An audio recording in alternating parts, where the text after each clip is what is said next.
नमस्कार फ्रेंड्स, मैं पूनम गुप्ता स्वागत करती हूँ आपका अपने यूट्यूब चैनल पूनम के गीत संगीत में। बहुत ही प्यारा सा ये गीत है, कैसा लगेगा कमेंट में ज़रूर बताइएगा और ज़्यादा से ज़्यादा वीडियो को शेयर ज़रूर कीजिएगा।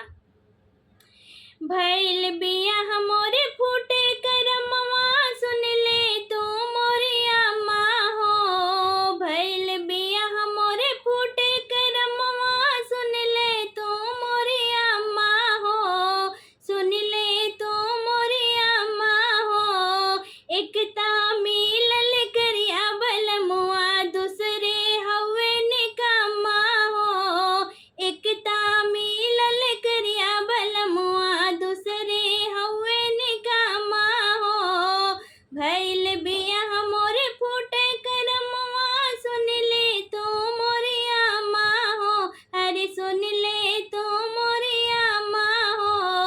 एकता मिलल करिया बलमुआ, दूसरे हवे निकम्मा हो।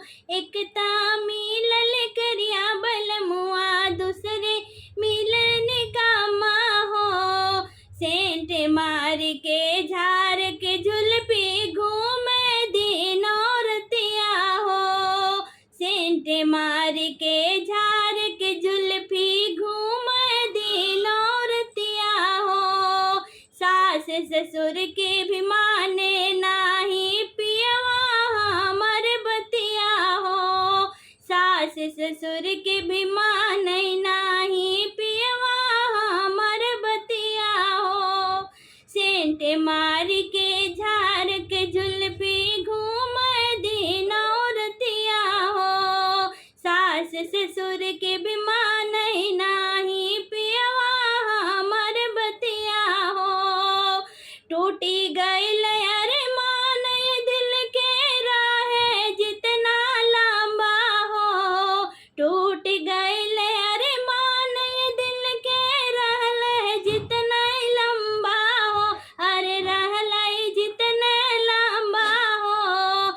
एकता मिलल करिया बलमुआ, दूसरे हवे निकम्मा हो। एकता मिलल करिया बलमुआ, दूसरे हवे निकम्मा हो। भइल बिया हमरे फूटे करमवा, सुन ले तू मोरिया माँ हो।